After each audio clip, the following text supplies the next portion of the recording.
Baik, Assalamualaikum warahmatullahi wabarakatuh. Di sini saya membuat proyek monitoring hidroponik dan juga kontrol, di mana di sini saya menggunakan teknologi LoRaWAN. Ini sensor LoRaWAN-nya, ini antenanya. Ini sebagai transmitter atau pengirim, ini sebagai receiver atau penerima. Nah, di sini saya menggunakan SP32. Selanjutnya untuk sensornya di sini saya menggunakan sensor hujan, yang dimana nanti ketika hujan maka secara otomatis atap akan tertutup dengan menggunakan motor servo. Nah, dan juga di sini ada sensor suhu DS18, DS18B20, dan juga ada sensor jarak atau sensor ultrasonik. Nah, ini untuk sensor ultrasoniknya. Nantinya sensor ultrasonik ini akan ditaruh di dalam bak air ini, yang dimana berguna untuk mengetahui ketinggian air dari metode hidroponik ini. Serta juga di sini saya menggunakan sensor RTC atau sensor jam, yang dimana sensor ini berfungsi untuk melakukan pemupukan setiap minggunya. Dan di sini ada terminal 1 ini untuk pupuk, terminal 2 untuk aliran pompanya. Nah, selanjutnya ini yang receiver berguna untuk memonitoring secara jarak jauh tanpa menggunakan akses internet atau IoT secara dua arah. Nah, kita simak pemrogramannya. Baik, ini adalah source code dari sensor LoRaWAN-nya. Di sini ada SP32 send data, di mana LoRaWAN pertama dia berfungsi untuk mengirim data, dan juga SP8266 receiver parsing, di mana sensor LoRaWAN kedua ini digunakan untuk menangkap data dari sensor LoRaWAN yang pertama. Nah, kembali lagi ke program yang pertama atau SP32 send data. Di sini ada 3 contoh program. Di sini ada SP32 send data. Ini adalah program utamanya. Yang kedua ini adalah program dari RTC. Yang ketiga adalah program dari sensor LoRaWAN-nya. Nah, di sini saya menggunakan berbagai library untuk output maupun input, seperti library dari sensor ultrasonik, sensor suhu, LCD, juga servo. Nah, jadinya ini adalah penampakan dari contoh programnya. Nah, cara kerjanya ini difungsikan untuk hidroponik kan. Nah, semisal semisal terjadi hujan atau turunnya hujan dan sensor mendeteksi nilainya lebih dari 35, maka atap akan menutup secara otomatis si penelitian dari hidroponiknya. Sebaliknya, jika tidak ada hujan maka atap tersebut akan terbuka.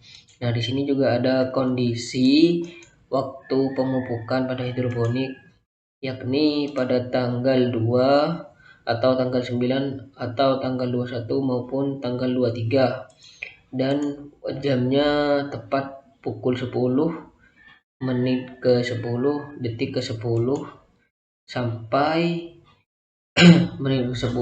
jam 10, menit ke 10, detik ke 30. Jadinya selama 20 detik pupuknya itu akan menyala, statusnya akan on, dan jika melebihi jam tersebut, maka secara otomatis pupuknya atau pemupukan akan off atau mati sendiri.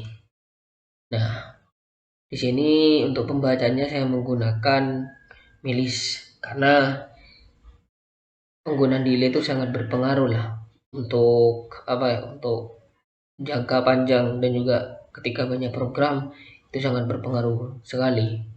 Nah, di sini tuh ada milis dikurangi 3 lebih dari 2000 atau 2 detik, maka akan dilakukan proses pengiriman data, yang dimana datanya yang berisikan satu sensor ultrasonik, sensor hujan, sensor suhu, dan eh, jam atau waktu, dan juga mode pupuknya.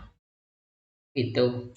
Selanjutnya pada program yang kedua atau SP8266 receiver parsing, yakni di sini programnya hanya sedikit ya, yang dimana jika lebih dari 1 detik si LoRaWAN-nya akan mengecek kalau ada data, maka data tersebut akan tersimpan di variabel string, lalu variabel tersebut nantinya dipecah menjadi beberapa, yang dimana pembacaan tersebut untuk mengetahui nilai-nilai dari pembacaan sensor.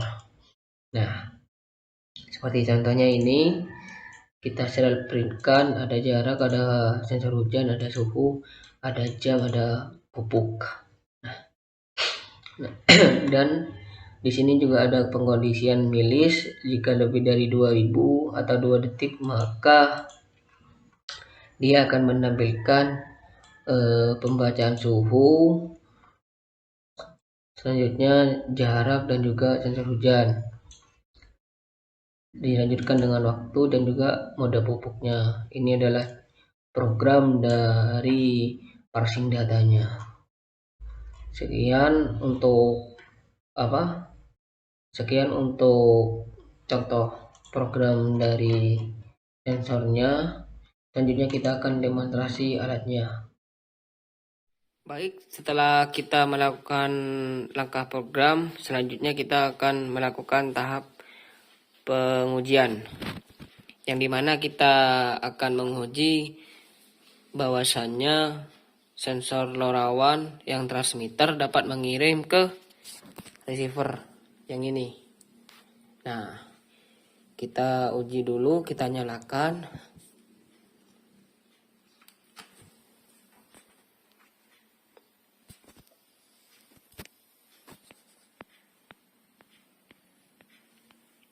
Nah, di sini suhunya 30,44, CM-nya 23, hujannya 0, sensor hujannya 0. Nah, ini di sini kan dalam kondisi mati kan. Kita coba colokan apakah nilainya sama ataukah tidak. Nah, ini teman-teman. Nah, suhunya di sini 30,50, CM-nya 26 dan hujannya 0. Kita coba cek lagi di transmitternya apakah betul 30,44, CM-nya 26, ini 30,50. Ternyata pada saat pemindahan kamera terjadi perubahan nilai. Nah, kita cek lagi di sini 30,44. Nilainya sama ya teman-teman ya. Nah, jadinya dari sensor LoRaWAN ini memiliki tingkat pengiriman. Jadinya dari penggunaan sensor LoRaWAN ini sangat berguna dalam proyek-proyek yang kita gunakan, apalagi digunakan pada wilayah yang sangat minim akses internet. Jadinya dapat diimplementasikan. Nah, untuk jarak dari sensor LoRaWAN ini, dia memiliki rentang pengiriman data sekurang lebih 5 km, adapun yang sampai sekitar 10 km, tergantung dari tipe LoRaWAN-nya, dan juga harganya juga lumayan mahal. Di sini untuk sensor LoRaWAN-nya saya mendapatkan harga sekitar 195.000 dan harga antenanya itu sekitar 70.000. Jadi total sekitar 260.000 untuk satu unitnya. Ketika pengujiannya, pengiriman data yang saya lakukan maksimal hanya 2 km. Mungkin karena terdapat hambatan seperti tembok dan juga sebagainya. Saya masih belum melakukan pengujian di lahan terbuka seperti di lahan persawahan. Mungkin bisa sampai 3 kilo atau 4 kilo lah. Sekian dari presentasi saya. Assalamualaikum warahmatullahi wabarakatuh.